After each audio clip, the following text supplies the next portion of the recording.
Hello everyone, this is Shondipon here again. Welcome to this channel. आज हम लोग इस विषय में बात करेंगे कि क्या क्या चीज़ होते हैं जो आप लोगों को लेना चाहिए या ख़रीदना चाहिए या हायर करना चाहिए। किस चीज़ के पीछे पैसे को खर्च करना बहुत ज़रूरी होता है। हम लोग बहुत कुछ खर्चे को कम करना चाहते हैं, पर कुछ चीज़ें होते हैं जिसके पीछे खर्च करना फिजूल नहीं होता है। हम लोग कभी कभी सोचते हैं कि वो फिजूल का खर्च है, पर वही जो फिजूल का खर्च हम लोग सोच के छोड़ देते हैं ना, वही हम लोगों को ज़्यादा महंगा पड़ जाता है। इसीलिए मैं आप लोगों को कुछ ऐसे चीज़ें बताऊंगा आज, जो आज के डेट में, जो आज हम लोग जो 2024 में जो बैठे हैं ना, आज के दिन में ये बहुत इम्पोर्टेंट है। तो मैं पहले शुरुआत करता हूँ, वो है हेल्थ इंश्योरेंस। फाइनेंस का बैकग्राउंड से हूँ, मैं बैंक में काम कर रहा हूँ, इसीलिए हेल्थ इंश्योरेंस को मैं बहुत बारीकी से मैं समझा और देखा कि ये हेल्थ इंश्योरेंस बहुत ही इम्पोर्टेंट होता है। जब हम लोग यंग एज में होते हैं ना, उस टाइम पे हम लोगों का हेल्थ का इश्यूज़ नहीं रहता है। मिडिल एज आएंगे तो थोड़ा थोड़ा कुछ कॉम्प्लिकेशंस दिखना शुरू करेगा। आफ्टर अ सर्टेन एज, जो 50, अगर 50 से आदमी कोई भी व्यक्ति का उनका प्रॉब्लम आना शुरू हो जाता है, हेल्थ इश्यूज़, और उस टाइम पे हेल्थ इंश्योरेंस बहुत ही महंगा पड़ जाता है।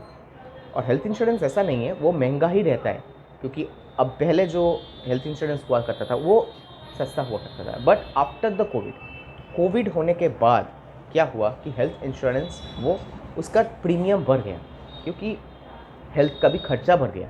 तो वैसे ही प्रीमियम बढ़ता जाएगा। इस कारण के लिए you must take a health insurance. कहाँ से लेना है ये, इसके लिए आप स्टडी कर सकते हैं, या मैं आपको कहूँगा हमारे SBI ही है, स्टेट बैंक ऑफ इंडिया का अच्छा आपका हेल्थ इंश्योरेंस स्कीम है। अगर आप चाहे तो मैं यहाँ पे कमेंट भी कर सकता हूँ क्या हम लोग का हेल्थ इंश्योरेंस का स्कीम है।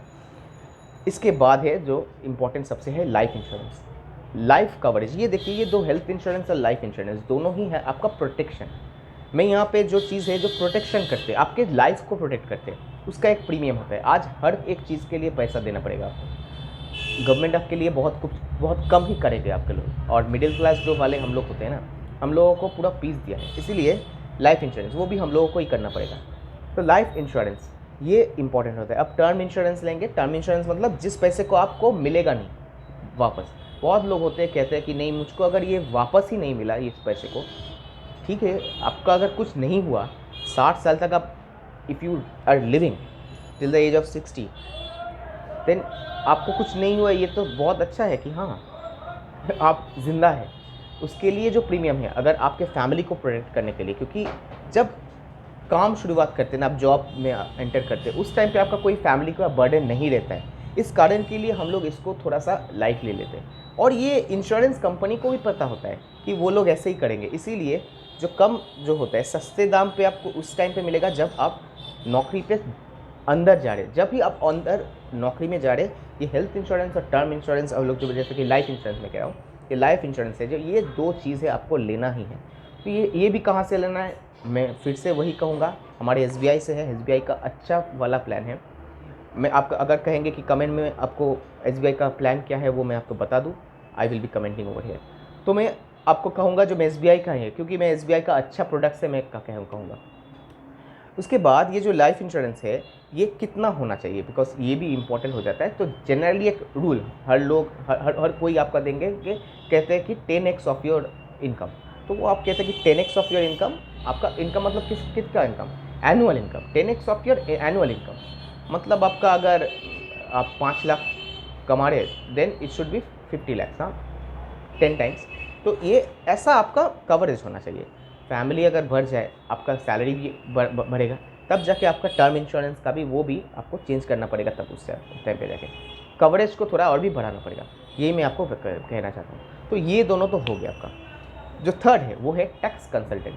देखिए, कोई भी अगर आप नौकरी पे है, कोई भी प्रोफेशन में है, बिजनेस में है, कुछ भी, एनीथिंग यू आर स्टार्टिंग, पहले ही जो फिनेंशियल ईयर है उस टाइम से ही आप टैक्स कंसल्टेंट है जो, उसके साथ आप टैक्स को फाइलिंग कीजिए। आप टैक्स मत दीजिए, ऐसा नहीं है कि आपको टैक्स देना है, पर टैक्स को फाइलिंग करके रखिए। ये क्या होता है, एक सिस्टमेटिक प्रोसेस रहता है।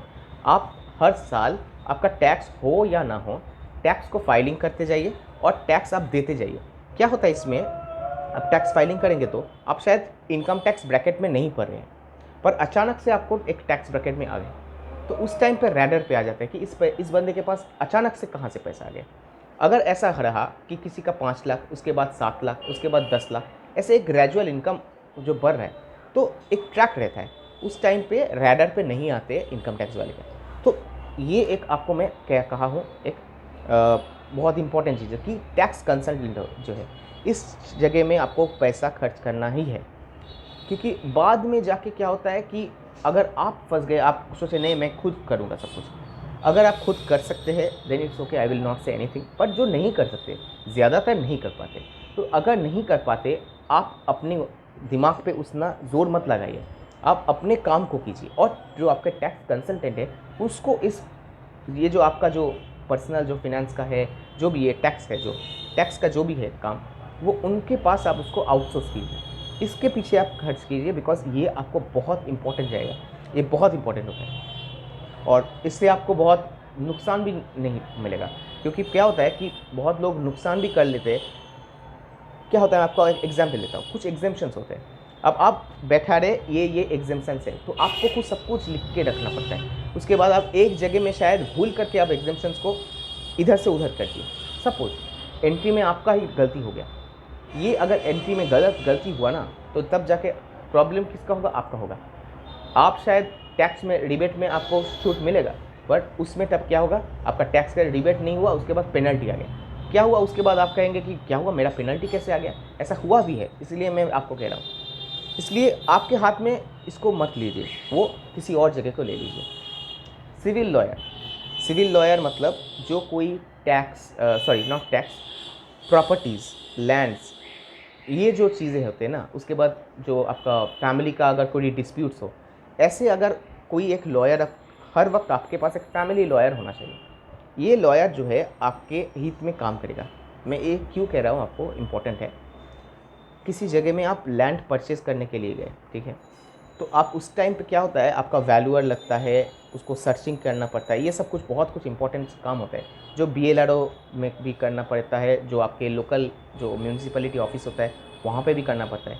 ये आप खुद करेंगे, आपका बहुत सारे काम है।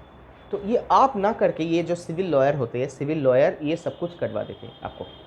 उसके बाद आपका विल तैयार करना, आपके जो रजिस्ट्री पेपर तैयार करना, ये जो भी है सब कुछ, म्यूटेशन करना, जो सब कुछ मैं आपको कह रहा हूँ, जो भी है ये सब land related, buildings related, commercial estate related, तो ये जो है इसके लिए एक सिविल लॉयर बहुत इंपॉर्टेंट हो जाता है। हाँ, आप पढ़ेंगे, डेफिनेटली आप पढ़ेंगे क्या लिखा हुआ है, क्या क्या सब कुछ, और उसमें अगर कुछ गलती हो, ड्राफ्टिंग होता है, बहुत कुछ होता है।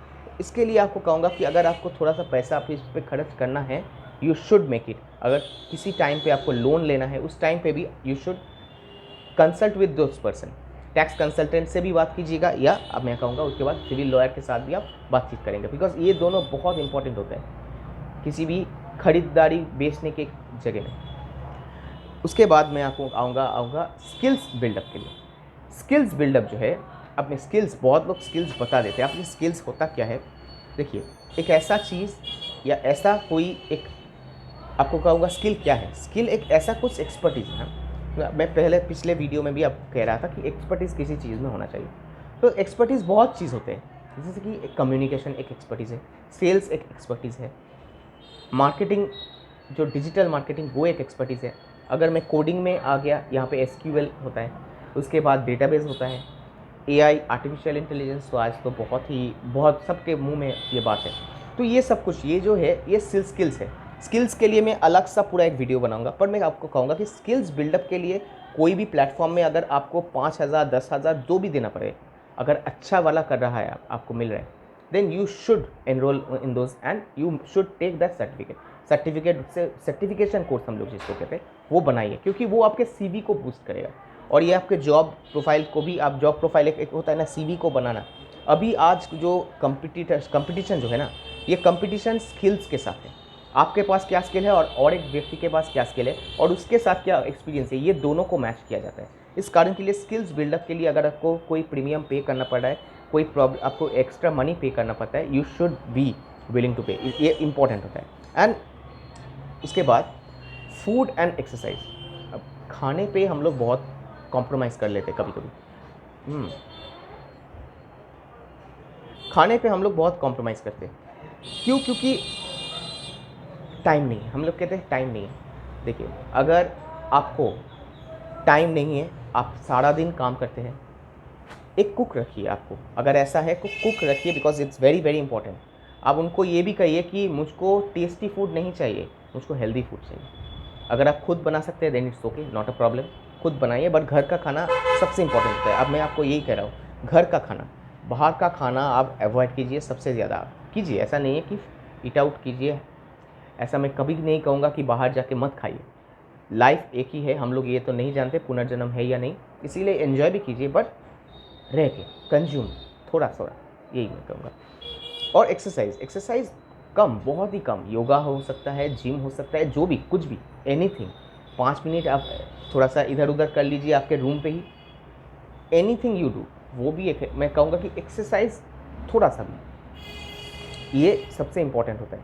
मैं खुद अपने आप को कह रहा हूँ कि exercise, but at this moment मेरा पैर अभी टूटा हुआ है, इस कारण के लिए नहीं कर पा रहा हूँ, and I am feeling that नहीं, मुझको भी एक्सरसाइज करना है। तो कुछ भी, एक वॉकिंग जो है वो भी एक एक्सरसाइज हो जाता है। देन जो लास्ट में आपको कहूँगा, ये थोड़ा सा बहुत लोग कहेंगे कि आप क्या कह रहे हैं, मोबाइल, टैबलेट, लैपटॉप। अगर किसी को मोबाइल फ़ोन, टैबलेट्स या लैपटॉप्स, कोई भी, किसी भी प्रोफेशन में आपको लग रहा है, कोई वीडियो एडिटिंग कर रहा है तो अच्छा वाला लैपटॉप खरीदिए। अगर आप कोडिंग कर रहे हैं, अच्छा वाला एक लैपटॉप खरीदिए। कोई अगर आपका एनिमेशन आपका वर्क है, डू बाई अ लैपटॉप, अच्छा वाला लैपटॉप। ऐसा नहीं है कि मैं 30,000 40,000 का लैपटॉप खरीद लिए, अच्छा वाला खरीदिए जिसका अच्छा प्रोसेसर हो। एक बार ही उसको खरीदेगा, पर उसका जो आपका जो प्रीमियम जो है ना, वो आपको उसको जो सर्विसिंग लाइफ है, आपको कितने दिन के लिए वो आप चला सकते हैं, हेवी सॉफ्टवेयर को आप वहाँ पे चला सकते हैं, ये आप खुद कर सकते हो वहाँ पे, और ये आपको बहुत फ़ायदेमंद देगा। प्रॉब्लम क्या होता है, हम लोग सोचते हैं नहीं ठीक है, अभी थोड़ा सा सस्ता वाला हम लोग खरीद लेते हैं। सस्ता वाला से है, सस्ते वाले ही काम होंगे, ये आप हर वक्त इस दिमाग में रखिए। सस्ते वाले चीज़ लेंगे तो सस्ते वाले ही वैसे ही व्यूज़ आएंगे। मेरे जो यहाँ पे मैं आपको आप लोगों के पास ये जो वीडियो बनाता हूँ, इतने इसमें कोई एनिमेशन नहीं होता है, कोई एडिटिंग नहीं होता है, क्योंकि इसके पीछे एक टाइम लगेगा, मुझको, मेरे पास उतना रिसोर्स है नहीं। तो इस टाइम पे मेरे पास रिसोर्स नहीं है, बट मैं क्या बंद हूँ? मैं क्या बंद कर दिया मेरा यूट्यूब चैनल को, या मैं अपने यूट्यूब चैनल पे कुछ करता नहीं हूँ क्या इसके लिए कि नहीं मेरे तो वीडियो एडिटिंग मैं नहीं कर पा रहा हूँ? Still I am doing it. But मैं जो कहना चाहता हूँ कि अच्छा वाला अगर मोबाइल रहेगा, अच्छा वाला अगर आपके पास लैपटॉप रहेगा, अगर पढ़ाई के लिए किसी का टैबलेट चाहिए, कि ठीक है, हम लोग टैबलेट से क्या होता है कि वो थोड़ा बड़ा भी होता है स्क्रीन, उसमें वीडियो देखने में भी सुविधा होता है, और आप शायद कभी अगर मतलब जनरली हम लोग लेट के, हम लोग कहते हैं, तो लेट के भी अगर आप देखना चाहते हैं कोई वीडियोस, कोई लेक्चर्स, ऐसे भी हो अगर, तो वो भी बहुत यूज़फुल हो जाता है। इसीलिए टैबलेट्स बहुत हैंडी होते हैं, मैं आपको कहूँगा। तो अगर ये तीनों चीज़ में कोई भी चीज़ पे कॉम्प्रोमाइज़ नहीं होना चाहिए, मैं आपको कहूँगा, किसी चीज़, इस सब चीज़ में कॉम्प्रोमाइज़ मत कीजिए। हाँ, इसका मतलब ये नहीं है कि आप अभी एक मोबाइल खरीदिए, उसके बाद 2 साल के बाद और एक खरीदिए, 2 साल के बाद और एक खरीदिए, ऐसा नहीं। एक ही खरीदिए, अच्छा वाला खरीदिए, उसको 5 से 7 साल इसको यूज़ कीजिए, after that you by another one, क्योंकि अपडेट्स आते रहते हैं, और एक टाइम पे आपका वो अपडेट्स वो नहीं लेते। और जो अभी देखेंगे कि अभी जनरली स्टोरेज भी जो है, स्टोरेज भी ख़त्म हो जाता है। स्टोरेज अलग सा बात है, बट मैं जो इम्पोर्टेंट जो है अपडेट्स, वो अपडेट नहीं लेता है। इसलिए मैं आपको कहूँगा इसके पीछे आप खर्च कीजिए, क्योंकि ये जो है, मैं आपको कहा, मोबाइल फ़ोन, टैबलेट, लैपटॉप, ये जो है, इसी से वो बाकी जो चीज़ है आपको कह रहा हूँ, ये बाकी चीज़ वहीं से आपको मिलेगा। आप आप कोई स्टॉक मार्केट में कुछ इन्वेस्ट करना चाहते हैं, वो भी आपको मोबाइल चाहिए उसके लिए। आप हेल्थ इंश्योरेंस लेना चाहते हैं, उसके लिए भी मोबाइल, लाइफ इंश्योरेंस, उसके लिए भी मोबाइल। मोबाइल ना हो, आप सबसे अच्छा है बैंक में जाके, हमारे एसबीआई में जाके, कोई भी आपके नियरेस्ट ब्रांच है वहाँ पे जाके लीजिए, क्योंकि उसमें क्या कहूँगा मैं, ह्यूमन इंटरेक्शन रहता है। बट मैं आपको जो कह रहा हूँ कि ये जो स्किल्स बिल्डअप है, स्किल्स को बिल्डअप करने के लिए ये लाइए। कॉलेज खोजना है, ये आज मोबाइल नीड है, वांट नहीं है। अगर कोई कहता है नहीं ये आपको ज़रूरत नहीं है, ज़रूरत है। आज एक बच्चे को भी मोबाइल का ज़रूरत होता है। हाँ, जनरली हम लोग देते हैं कि बच्चों को मोबाइल ना देने के लिए, मैं उसके भी पीछे भी एक अलग सा पूरा वीडियो बनाऊंगा कि मोबाइल बच्चे को क्यों नहीं देना चाहिए, और किस एज से एक्चुअली देना चाहिए। हम लोगों को किस एज से मिला है, आप लोगों को किस एज से मिला है, वो भी आप लोग लिखिए, क्योंकि ये आज का एक बहुत बड़ा डिबेट हो गया है, क्योंकि मोबाइल के एडिक्शन हो गया है हम लोग का। मेरा भी, हम लोगों का भी, I am including myself too. तो इस कारण के लिए मैं आपको कहूँगा कि अगर इस वीडियो से अगर कुछ भी आपको सीखने को मिला है, अगर सोचते हैं कि नहीं इससे भी और भी कुछ है जिसके पीछे खर्च करना चाहिए कि ये इंपॉर्टेंट होते हैं, तो you should comment over here, you must comment. अगर इतना तक वीडियो को देखें then please do give a thumbs up, इससे मोटिवेशन भी मिलता है हम लोगों को। और सब्सक्राइब कीजिए चैनल को। Till then, goodbye, take care of your health.